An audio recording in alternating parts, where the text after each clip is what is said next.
अस्सलाम वालेकुम स्टूडेंट्स, मैं आपका teacher sir Ali, computer scientist from capital UPIT. अच्छा, मैं आपको बेटा पहली क्लास है आज आपकी। तो सबसे पहली क्लास में बेटा आपको मैं पेपर पैटर्न के बारे में डिस्कस करूंगा कि हमारे बोर्ड में आपका पेपर किस तरह किस हवाले से आता है, कितने सवाल उसमें आते हैं, कितने मार्क्स का आता है। तो पहली क्लास है हमारी, तो आज हम सब पेपर पैटर्न डिस्कस करेंगे। ठीक है, उसके बाद हम थोड़ी बेसिक्स को टच करेंगे, कंप्यूटर के हवाले से बेसिक्स क्या है। वैसे तो मुझे लगता है आप लोग सब भूल चुके होंगे, क्योंकि इस पैंडेमिक के टाइम पर एक साल का जो आपको गैप मिला हुआ है, इसमें आप काफी चीजें भूल चुके होंगे। इवन कि आपको कंप्यूटर की डेफिनेशन में भी थोड़ी देर पूछता हूँ मैं, तो उससे तैयार रहें सवाल जवाब के लिए। मैं आपसे पूछूंगा कि डेफिनेशन वगैरह और इसका क्या है, तो आपको फिर जवाब देना पड़ेगा। और चैट बॉक्स में काइंडली बताएंगे आप सब, माइक में कोई नहीं बोलेगा, चैट बॉक्स में डिस्कस करेंगे। जो सवाल के आपका मैं जो सवाल पूछूंगा, सवाल आप चैट बॉक्स में डिस्कस करेंगे। मुझे कुछ पूछना होगा तो मैं आपसे ऐसे ही माइक पे पूछ लूंगा। अच्छा, तो बेटा पेपर पैटर्न आपका कुल पेपर होता है कंप्यूटर का 100 मार्क्स का। टोटल मार्क्स आपके जो होते हैं वो 100 के होते हैं, लेकिन आप जो पेपर परफॉर्म करते हो बोर्ड में, वो टोटल 75 मार्क्स का परफॉर्म करते हो। आप जब बोर्ड में पेपर देते हो वो 75 मार्क्स पर डिपेंड करता है, और 25 मार्क्स आपके प्रैक्टिकल के होते हैं। ये बात आप लोगों को पता होगी, फर्स्ट ईयर में बताई गई होगी, लेकिन फर्स्ट ईयर के पेपर आपके हुए नहीं, प्रैक्टिकल हुए नहीं, तो आपको इसका शायद अंदाजा नहीं है कि फर्स्ट ईयर में प्रैक्टिकल के मार्क्स किस तरह डिवाइड होते हैं और थ्योरी के मार्क्स किस तरह डिवाइड होते हैं। प्रीलिम पेपर दिए होंगे वो थ्योरी के दिए होंगे, लेकिन आपने जो प्रैक्टिकल दिया है वो अभी तक आपको नहीं पता कि वो कैसा है या कैसे आगे होगा। तो मैं प्रैक्टिकल के मार्क्स को भी बिल्कुल तोड़ के बताऊंगा आपको कि किसने कितने मार्क्स किस किस चीज के डिवाइड हुए हैं। और खैर पहले थ्योरी डिस्कस कर लेते हैं। तो थ्योरी का पेपर जो आपका है बेटा,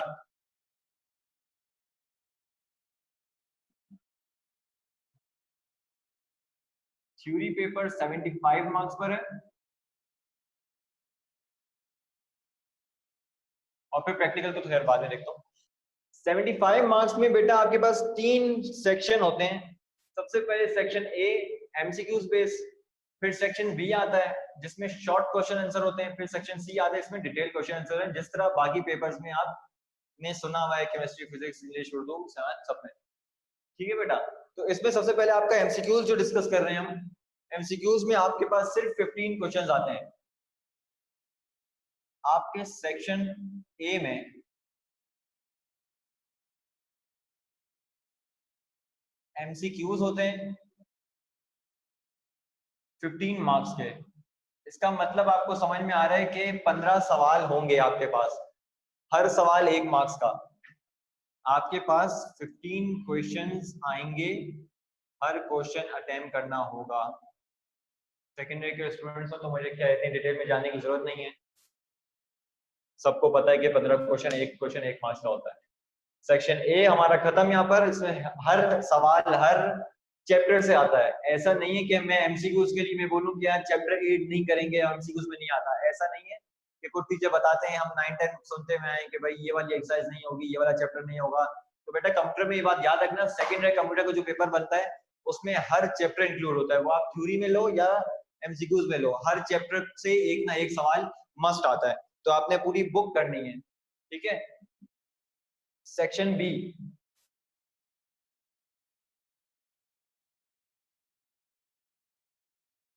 सेक्शन बी बेटा आपका सीआरक्यूज का होता है, जिसमें हम शॉर्ट, जिसको हम कहते हैं शॉर्ट क्वेश्चन आंसर, जिसको हम कहते हैं शॉर्ट क्वेश्चन आंसर, जो कि आपका होता है 36 मार्क्स का।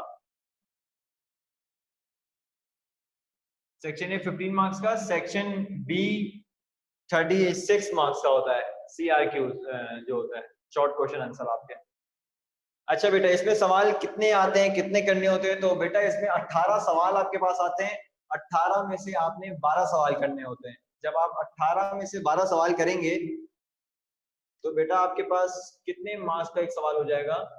3 मार्क्स का। क्वेश्चंस आपने करने होते हैं 12, टोटल क्वेश्चंस आते हैं 18। तो आपके पास 6 सवाल की चॉइस आती है। तो आप 6 वो सवाल छोड़ेंगे जो आपको नहीं आते, लेकिन जितने ज्यादा आपको आते हैं, जितने अच्छे से आप श्योर हो उसके ऊपर कि यार ये सवाल मैं अच्छे से कर लूंगा, इसमें मैं 3 में से 3 मार्क्स उठा सकता हूँ, तो आपने वो सवाल यहाँ पे अंजाम देने होंगे। अच्छा, मार्क्स कितने? एक क्वेश्चन 3 मार्क्स का होता है। ठीक है, तो कुल मिला के हमारे पास 12 क्वेश्चन 36 मार्क्स के। अच्छा, सवाल किस किस तरह से आते हैं? तो बेटा यहाँ क्वेश्चन नंबर 1 होता है जो एमसीक्यूज का होता है, वो क्वेश्चन 1 होता है। सेक्शन बी में एक सवाल होता है क्वेश्चन 2। क्वेश्चन 2 के पार्ट लगाए हुए होते हैं 18 तक। 1 से स्टार्ट होता है, 1 2 3 4 5 6 7 8 9 10 एंड 18 पे जाके बेटा वो खत्म हो जाता है। इसमें कोई पार्ट किसी किस्म का नहीं होता कि 1 का पार्ट होगा, 2 का पार्ट होगा, ये सारे ऐसे होते हैं। हाँ, इसमें एक सवाल ऐसा होता है जिसके 4 क्वेश्चन होते हैं, तो वो पार्ट मत समझिएगा, वो क्वेश्चन होते हैं, ठीक है। अच्छा, इसमें और कोई बात बताने की नहीं है सेक्शन बी में। मैं ये सवालात नहीं बता रहा हूँ कि किस चैप्टर से आते हैं, जैसे कि आपने बाकी चैप्टर में सुना होगा कि सवाल बता रहा हूँ कि चैप्टर नंबर 1 से आएगा, चैप्टर 2 से आएगा। तो बेटा कंप्यूटर का ऐसा कोर्स है आपका कि कंप्यूटर में हर साल चैप्टर्स वेरी करते हैं। मैं इस वजह से आपको मैंने सेक्शन ए के जब डिस्कस करा था, मैं आपको बताया कि आपका ऐसा कोई कोर्स में कोई चैप्टर ऐसा नहीं है कि जिसको मैं स्किप कर सकूं, या ऐसा कोई टॉपिक जिसको मैं स्किप कर सकूं, ठीक है। हमने सब पढ़ना पड़ेगा और सवाल यहाँ पर वेरी करते रहते हैं। कभी चैप्टर 1 से पहला सवाल कभी चैप्टर 1 से आएगा, कभी चैप्टर 6 से आएगा, कभी चैप्टर 4 से आएगा। तो इसमें हम ये नहीं डिसाइड कर सकते कि पहला सवाल चैप्टर नंबर फना फना से आएगा, ठीक है। तो यहाँ पे सवाल वेरी करते रहते हैं। आप 2017 का पेपर देखें, 18 का पेपर देखें, 19 का पेपर देखें, तो इन 3 पेपर से आपको अंदाजा हो जाएगा कि इस सवाल में कितनी चेंज है। 20 का पेपर तो हुआ नहीं, तो आप 20 का पेपर नहीं मिलेगा आपको, नेट पर भी नहीं मिलेगा। हाँ, 19 18 और 17 का आपको नेट पर मिल जाएगा, अगर फाइबर नहीं है आपके पास तो यहाँ से देख सकते हैं। ठीक हो गई बात? अच्छा, बीच में कोई सवाल हो तो बेटा आप काइंडली चैट बॉक्स में पूछ लेना। ऐसा ना हो क्लास के बाद बच्चे मैसेज करके पूछ रहे हो सर आपने ये बात बताई थी, या लेक्चर रिकॉर्ड मिल जाएगा, ये मतलब अभी पूछ लो जो पूछना है आपने, तो आपके लिए बेहतर है, मैं खड़ा हूं बताने के लिए। इसके बाद मैं चलूंगा बेटा सेक्शन सी पर।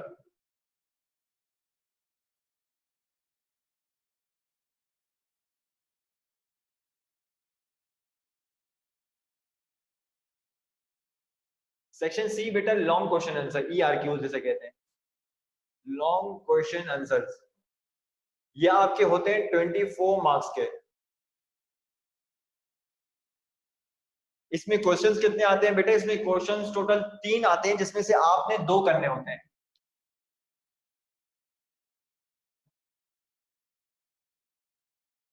क्वेश्चंस आपने 2 करने होते हैं बेटा 3 में से, ठीक है। तो आपके पास एक सवाल जो है वो 12 मार्क्स का हुआ, ठीक है। एक सवाल 12 मार्क्स का हुआ, आपने 2 सवाल करने हैं, तो आपके पास 24 मार्क्स हो जाएंगे लॉन्ग के अंदर।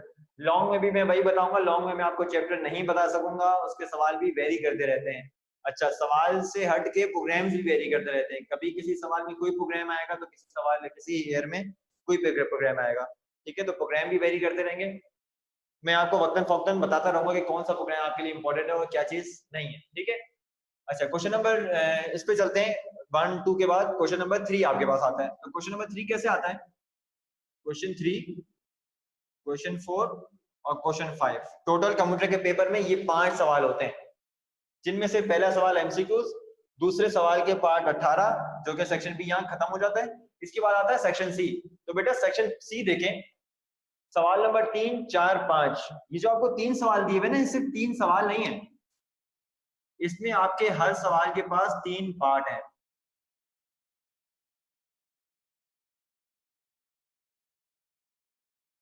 अब मजा आ रहा है ना सॉल्व करने में, कि 3 पार्ट है आपके। ये 12 मार्क्स ऐसे नहीं दिए हुए, एक सवाल के 12 मार्क्स ऐसे नहीं है, वो आपने 3 सवाल सॉल्व करने, तो आपके पास ये 12 बनेंगे।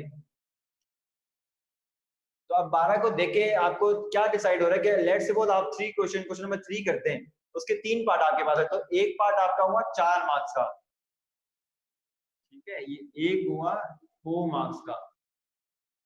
तो आप अगर 3 सवाल इसके एक पार्ट तीनों पार्ट कर लेंगे एक सवाल के, तो आपके पास 12 बनेंगे, अदरवाइज नहीं बन सकते, ठीक है। इस तरह पूरे लॉन्ग का यही है, तीनों पार्ट 4 मार्क्स के, क्वेश्चन नंबर 4 के 4 मार्क्स के, क्वेश्चन नंबर 5 के 4 मार्क्स के। यहाँ पे आपके पास 2 सवाल आपने करने हैं, या 3 4 करेंगे, 4 5 करेंगे, या 3 5 करेंगे, जो सबसे ज्यादा इजी लगेगा वो आप परफॉर्म करेंगे। तो यहाँ तक आई होप सो आपको बात समझ में आ गई होगी। रजा जॉन, आपका कोई सवाल है? जी बेटा, चैट बॉक्स में आप टाइप कर लें।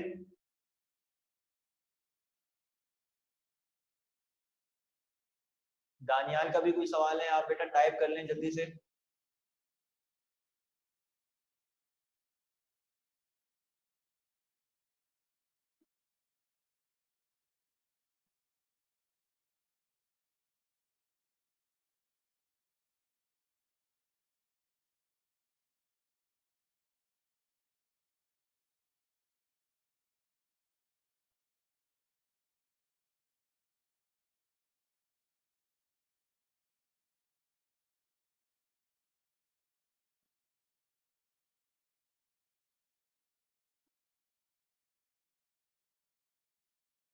अच्छा ठीक है बेटा, कोई सवाल नहीं, कोई बात नहीं। अच्छा, इसका स्क्रीनशॉट कोई बच्चा लेना चाहे तो ले सकता है। ये थ्योरी का पेपर है, प्रैक्टिकल पे अब मूव करूंगा।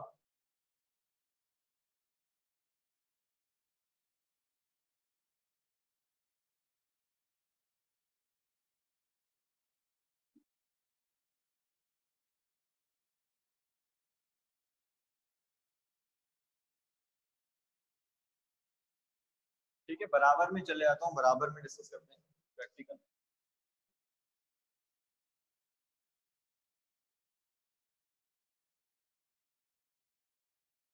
प्रैक्टिकल बेटा आपका टोटल 25 मार्क्स का है।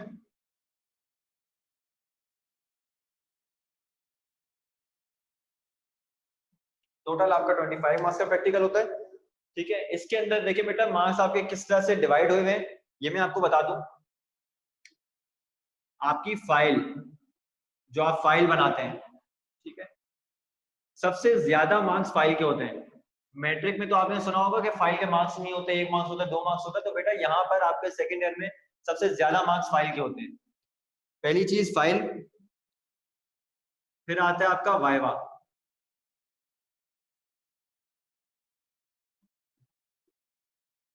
Algorithm, flow chart,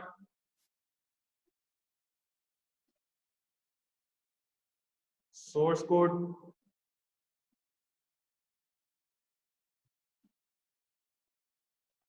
access procedure,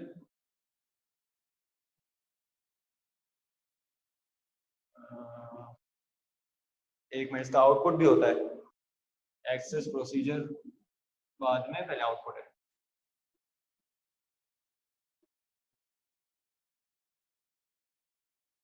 अब एक्सेस प्रोसीजर है, अब एक्सेस का आउटपुट आएगा, और देन आपका पेपर खत्म होता है यहाँ पर। ये सारी चीजें आती हैं आपके प्रैक्टिकल में, आउटपुट। ठीक है, ये सारी चीजें आपके प्रैक्टिकल बेस में सारी चीजें इंक्लूड होंगी, जिसमें मार्क्स डिवाइड कुछ इस तरह से कि सबसे पहले आपकी आती है फाइल। तो बेटा फाइल के आपको मिलते हैं 6 मार्क्स, फाइल के आपको मिलते हैं 6 मार्क्स। और फिर आता है आपका वाइवा जो कंडक्ट किया जाता है, उसमें आपको 5 मार्क्स मिलते हैं। एल्गोरिथम जो डिजाइन करना होता है, अभी ये मत सोचिएगा कि एल्गोरिथम क्या है सर, फ्लो चार्ट क्या है और सोर्स कोड क्या है। बेटा इसको हम बाद में डिस्कस करेंगे, जब हम चैप्टर की तरफ आएंगे, चैप्टर 1 2 की तरफ आएंगे, तब इसको डिस्कस करेंगे कि एल्गोरिथम क्या है, फ्लो चार्ट क्या है और सोर्स कोड क्या है। ठीक है, अभी फिर हम मार्क्स डिस्ट्रीब्यूशन देख रहे हैं कि प्रैक्टिकल में मार्क्स डिस्ट्रीब्यूशन किस तरह से की गई है। तो बेटा एल्गोरिथम में 1 मार्क्स डिवाइड है आपका, फ्लो चार्ट में 1 है, सोर्स कोड में 3 है, और इसका आउटपुट आपका 1 मार्क्स का है। ठीक है, फिर आता है एक्सेस प्रोसीजर। एक्सेस के आपके जो मार्क्स हैं वो 6 हैं, और आउटपुट इसका 2 मार्क्स है। तो ये बेटा कुल मिला के आपके पास 25 बन जाता है। ठीक है, तो इस तरह से आपके मार्क्स जो है डिवाइड हुए हैं।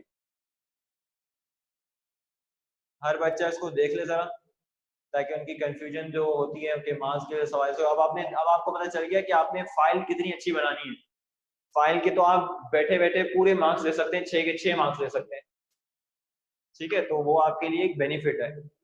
बाद बच्चे वाई वाई फंस जाते हैं, लेकिन जो फाइल से आप उठा सकते हो, और फिर आपकी ये सारे पार्ट हैं, तो यहाँ से बच्चा मार्क्स उठा सकता है। वाइवा तो फिर बात की बात है। ठीक है, अच्छा एक और बात यहाँ पर जो है, एक,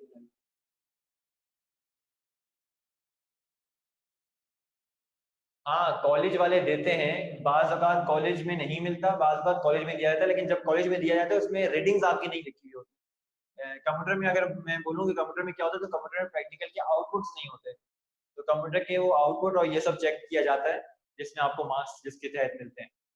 ठीक है, अच्छा दूसरी बात, आपके प्रैक्टिकल किस बेस पे होगा, क्या लिया जाएगा। जैसे आपने फर्स्ट ईयर में आपने वर्ड और ये एमएस ऑफिस के वो दिए हैं, लेकिन यहाँ पर जो है, यहाँ पे ऑफिस नहीं है, यहाँ पे ऑफिस का एक सॉफ्टवेयर आपको दिया गया है, एमएस ऑफिस का, जो कि है एक्सेस। ठीक है, जो कि एमएस ऑफिस के प्रोडक्ट है। तो और एक ये चीज, और दूसरी चीज आपने सी प्रोग्रामिंग लैंग्वेज पढ़नी है। ठीक है, मैं ऊपर इसको मेंशन कर देता हूँ। आपके 2 प्रैक्टिकल हैं, एक सी प्रोग्रामिंग लैंग्वेज,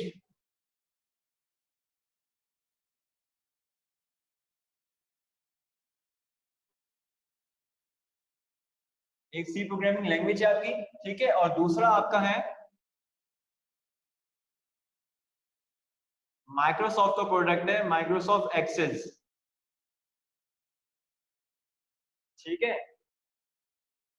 माइक्रोसॉफ्ट एक्सेस है जिसमें हम लोग डेटाबेस के लिए काम करते हैं, डेटाबेस वाला काम करते हैं, ठीक है।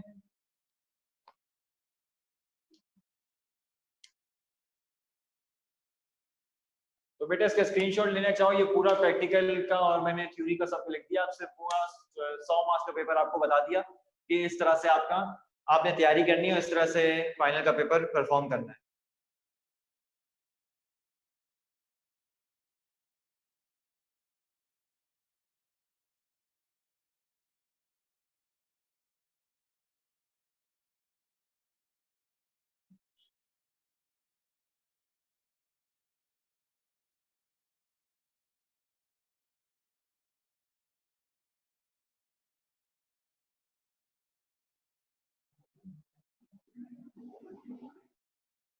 तो इसको मैं रब कर दूं बेटा, आगे चलते हैं फिर।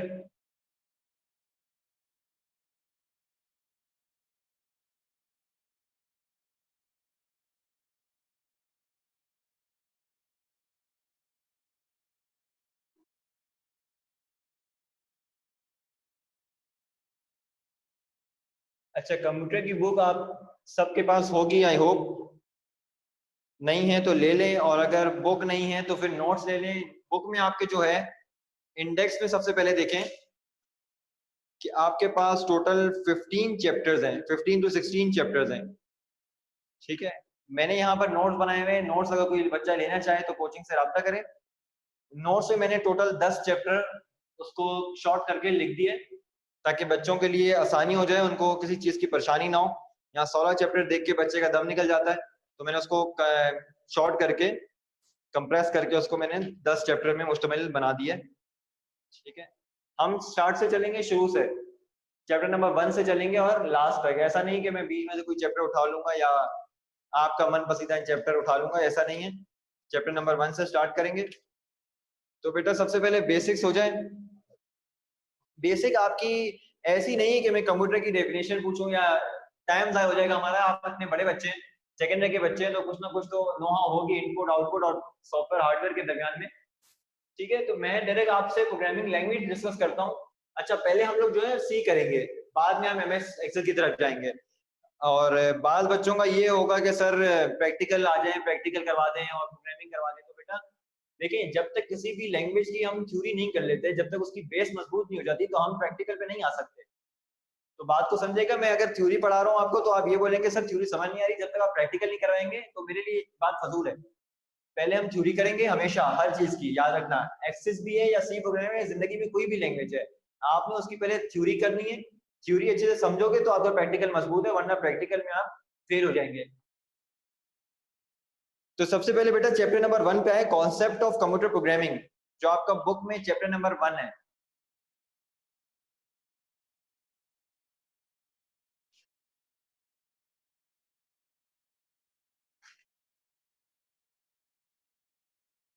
बुक, अच्छा बुक आपको लग रही होगी कुछ रूखी सूखी सी, क्योंकि अक्सर टेक्स्ट बुक जो है वो बच्चा पढ़ते ही बोर सा हो जाता है, बोलता है सर ये क्या चल रहा है।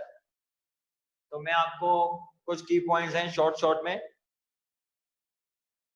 बता दूंगा, आपको समझ में आ जाएगी बात।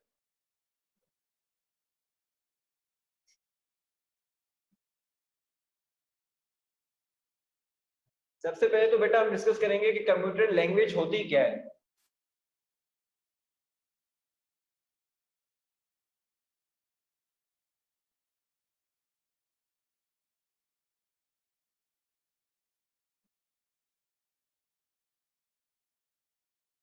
तो बेटा कंप्यूटर लैंग्वेज क्या होती है, कोई बच्चा बताना चाहेगा?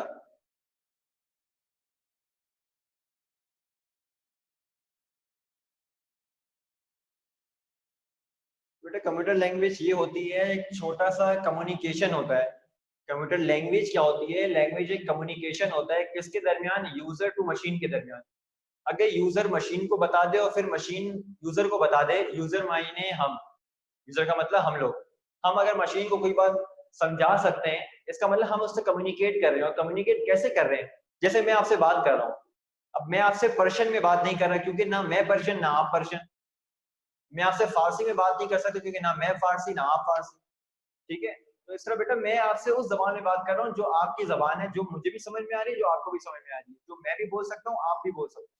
ठीक है, तो मैं उस वक्त हम लोग कम्युनिकेट कर रहे हैं, लेकिन मशीन का ऐसा नहीं है। मशीन बात करती है अपनी लैंग्वेज में और हम बात करते हैं अपनी लैंग्वेज में।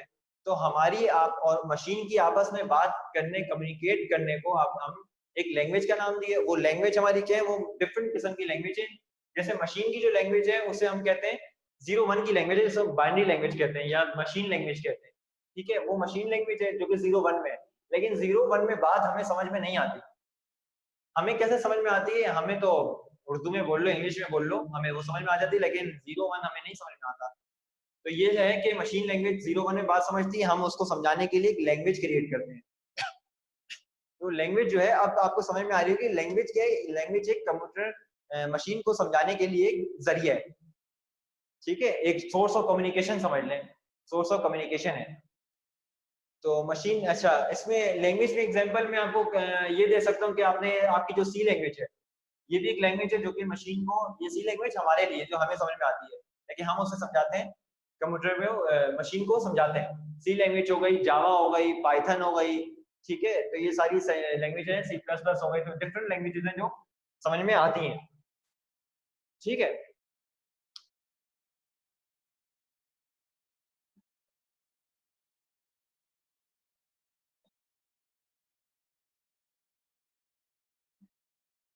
ठीक है बेटा, तो आपको ये बात समझ में आ गई कि कंप्यूटर लैंग्वेज क्या है।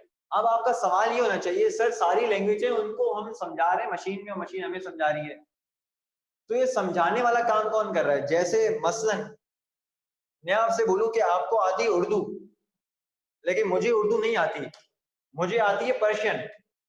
अब मैं आपसे बात करूंगा और आपको सुननी है, तो कैसे मैं अपनी बात मुंतकिल कराऊंगा?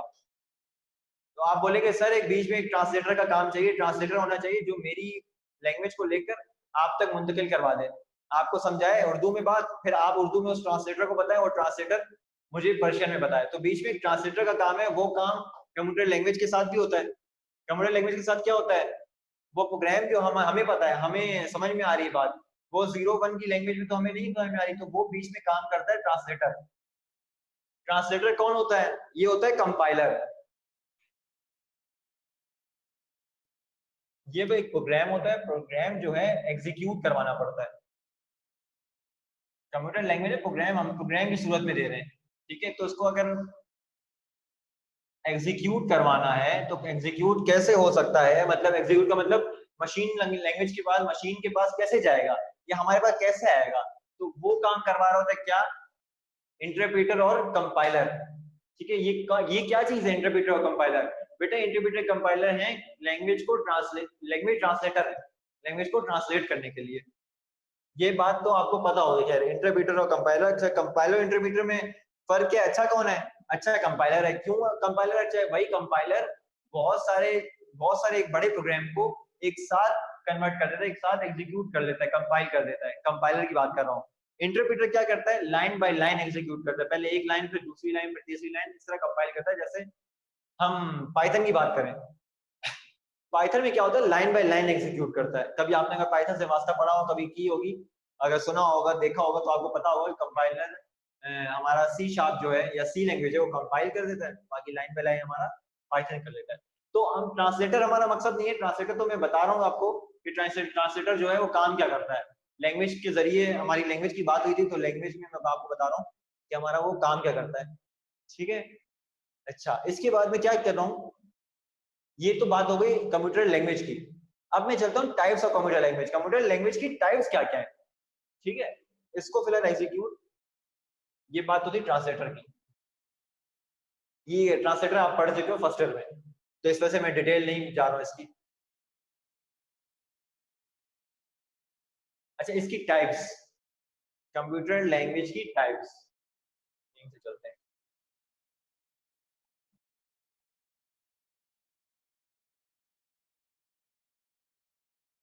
या ये तो खैर, एक आपके पास है मशीन लैंग्वेज,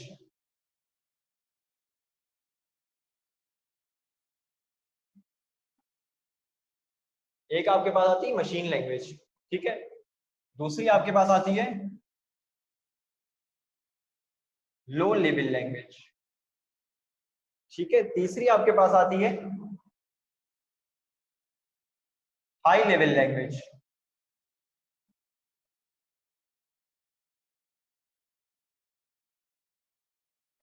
ठीक है बेटा, तो ये 3 टाइप्स हैं कंप्यूटर लैंग्वेज की, जिससे बेस आगे मैं बताता हूँ आपका क्या सीन है इसका। देखिए बेटा, मशीन लैंग्वेज मैंने आपको बताया 0-1 में जो चल रही है, ये सिर्फ मशीन को समझ में आ रही है, मशीन अंडरस्टैंडेबल है, ठीक है। मशीन लैंग्वेज जो है आपकी समझ लें इसमें 0-1 की जो है ये आपकी सुपर कंप्यूटर की बात है, सुपर कंप्यूटर में हम मशीन लैंग्वेज चलाते थे, ठीक है, इसकी अलग ही एक कहानी है। खैर, लो लेवल लैंग्वेज भी ऐसी की बीच की लैंग्वेज है। बीच की लैंग्वेज से मुराद क्या है? ये मुराद है कि हमें समझ में आती है लेकिन हमें काफी डिफिकल्ट लगती है, ठीक है। इसमें कुछ मिनिमोनिक्स कोड्स हैं, ठीक है, जिसकी वजह से हमें ये लैंग्वेज लो लेवल लैंग्वेज बहुत डिफिकल्ट लगती है, हमें याद नहीं होती। इसमें कोड्स होते हैं, एसकी कोड्स, ठीक है, वो कोड हमें याद करने पड़ते हैं, जिसकी वजह से हम ये सॉल्यूशन कर पाते हैं, इसकी प्रोग्रामिंग कर पाते हैं, ठीक है। इस वजह से ये हमें हार्ड लगता है, तो हम मशीन लैंग्वेज को भी प्रेफर नहीं कर पाते हैं, मशीन लैंग्वेज भी हमें मुश्किल लगती है, और दूसरा लो लेवल लैंग्वेज भी। तो बीच का रास्ता एक क्या निकाला? हाई लेवल लैंग्वेज, ठीक है। अच्छा, मैं इसमें बता दूं आपको कि इसमें आपसे 0-1 से बातें होती हैं, इस वजह से आपको समझ नहीं आती, ठीक है। अब इसके में शॉर्ट शॉर्ट आपको लिख रहा हूँ ताकि आपको याददानी करने में आसानी हो जाए। इसमें क्या होता है? मैनीमोनिक्स कोड होते हैं, कोड्स होते हैं, ठीक है, या ये कर लो कि एस की कोड्स होते हैं।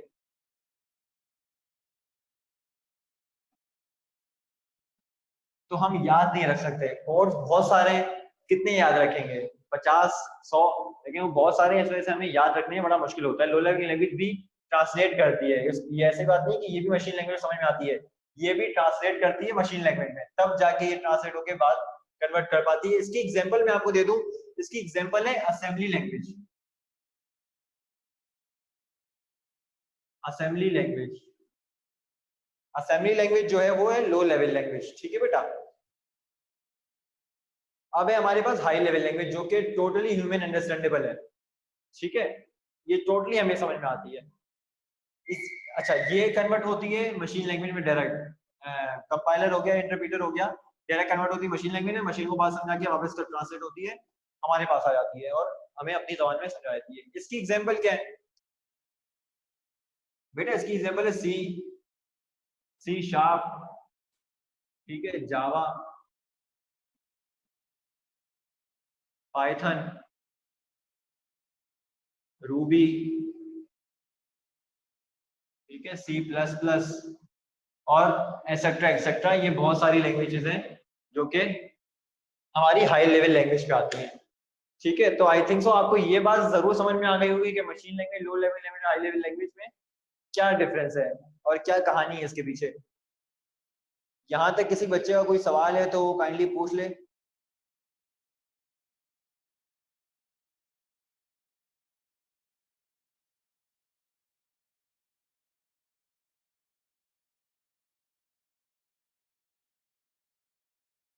ठीक है, ये तो बात हो गई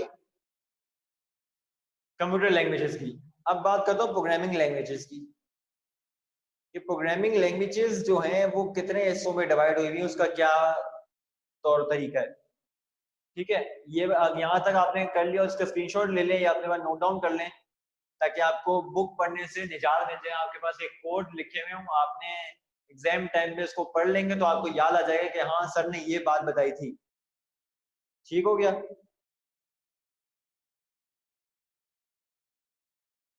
अच्छा, अब चलते हैं आगे, टाइप्स ऑफ प्रोग्रामिंग लैंग्वेज, ठीक है।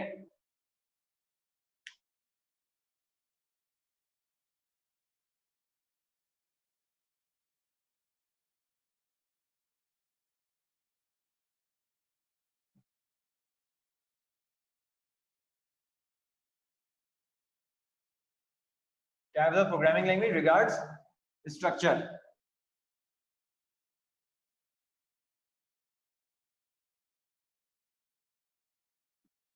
स्ट्रक्चर के बेस पे उसकी बात करें तो स्ट्रक्चर कितनी तरह के होते हैं? ठीक है, स्ट्रक्चर 3 तरह के होते हैं बेटा। अच्छा, मैं लैंग्वेज को डॉट लिखूंगा, समझ जाना कि ये लैंग्वेज लिखा हुआ है, ठीक है। तो बेटा 3 तरह की होती है प्रोग्रामिंग लैंग्वेज के स्ट्रक्चर। एक होता है प्रोसीजर, एक होता है ऑब्जेक्ट ओरिएंटेड और एक होता है विजुअल।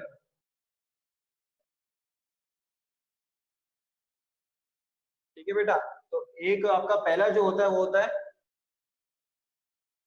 प्रोसीजरल।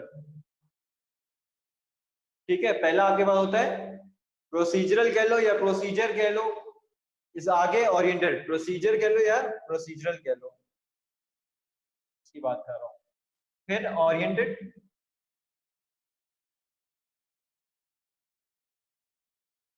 ठीक है, ये हो गई पहली चीज। इसमें क्या होता है, आपका सिर्फ प्रोसीजर दिखाई दे। स्ट्रक्चर कहते हैं, स्ट्रक्चर क्या है, हर प्रोग्रामिंग लैंग्वेज का अपना स्ट्रक्चर होता है, मतलब सांचा होता है। हर चीज बनाने से पहले उसकी एक बिल्डअप, एक स्केच होता है उसका, ठीक है, फर्स्ट ड्राफ्ट जिसे कहते हैं। तो हर लैंग्वेज का अपना ड्राफ्ट होता है, एक स्ट्रक्चर होता है। जैसे बिल्डिंग बनाने से पहले हम एक स्ट्रक्चर बनाते हैं बिल्डिंग का, उसके बाद वो बिल्डिंग खड़ी होती है। ठीक है, सिर्फ प्रोग्रामिंग लैंग्वेज का भी एक स्ट्रक्चर होता है। तो प्रोसीजर स्ट्रक्चर होता है एक, प्रोसीजर ओरिएंटेड, ठीक है, एक होता है ऑब्जेक्ट ओरिएंटेड।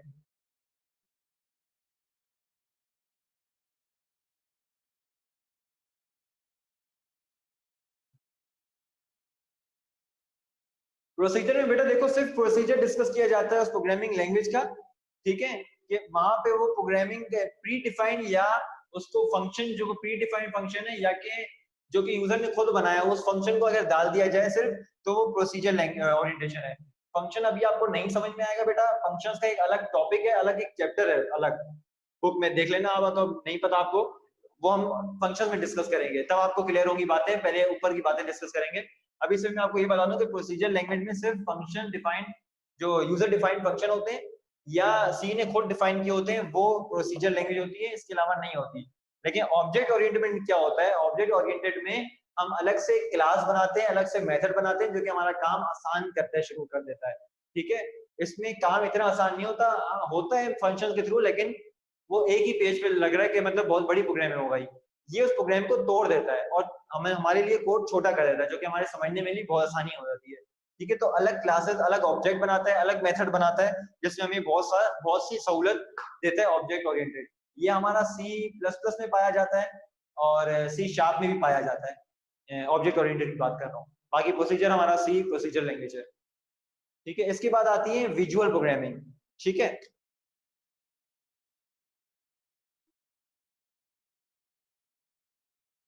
प्रोग्रामिंग को मैंने शॉर्ट में लिखा हुआ है, थोड़ा देख लेना। ठीक है, विजुअल प्रोग्रामिंग में देखो बेटा, विजुअल काम विजुअलाइज किया जाता है, वो तो उसकी प्रोग्रामिंग होती है सी शार्प में होती है। ठीक है, जैसे मैंने ऑब्जेक्ट ओरिएंटेड बताया, तो ऑब्जेक्ट ओरिएंटेड जो प्रोग्रामिंग लैंग्वेज होगी, विजुअल पे काम करेगी।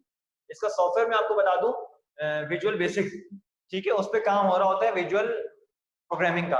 अच्छा, इसमें क्या होता है, जैसे अगर आपने कभी रेस्टोरेंट में देखा हो, वो जिसपे आपका मेन्यू डिजाइन कर रहे होता है कि भाई आपने कितना ऑर्डर लेना है, ऑर्डर प्लेस जो कर रहा होता है बैठ के जिस सॉफ्टवेयर पे, वो सॉफ्टवेयर हमारा विजुअल प्रोग्रामिंग पे हुआ होता है। उसमें हर काम विजुअलाइजिंग हुआ होता है कि सिंपल, आपने कुछ प्रोग्रामिंग ऐसी हार्ड नहीं करनी होती, आपने सिंपल बटन उठाना है, आपने टेक्स्ट बॉक्स उठाना है, आपने उठा उठा के चीजें ड्रैग एंड ड्रॉप करनी है, और आपका वो प्रोग्रामिंग विजुअलाइज फॉर्म में तैयार करता रहेगा और पीछे उसकी कोडिंग करता रहेगा, उसके इवेंट तैयार करता रहेगा।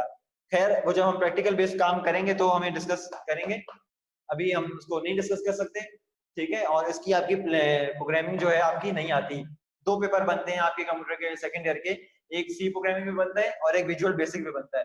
जो विजुअल बेसिक में बनता है वो आप लोग नहीं करते हो, वो दूसरा पेपर होता है जिसमें बच्चे ये डिस्कस करते हैं, और आप लोग जो पेपर डिस्कस करते हैं, जो आप लोग पेपर सॉल्व करते हैं, वो सी प्रोग्रामिंग का करते हैं। सी प्रोग्रामिंग पे आप प्रोसीजर करते हैं और थोड़ा बहुत ऑब्जेक्ट को टच करते हैं।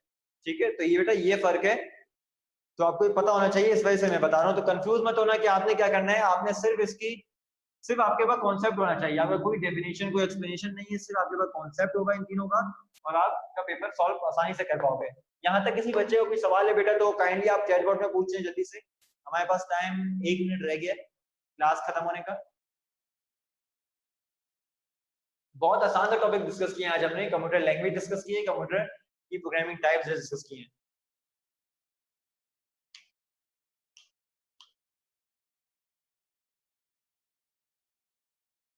जी रजा पूछे।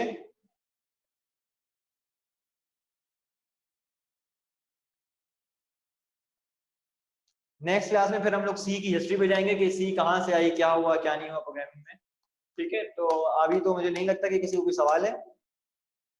आज की क्लास यहाँ तक ऑफ करते हैं, फिर नेक्स्ट क्लास में आपसे मुलाकात होती है। जब तक के लिए अपना ख्याल रखें, अल्लाह हाफिज।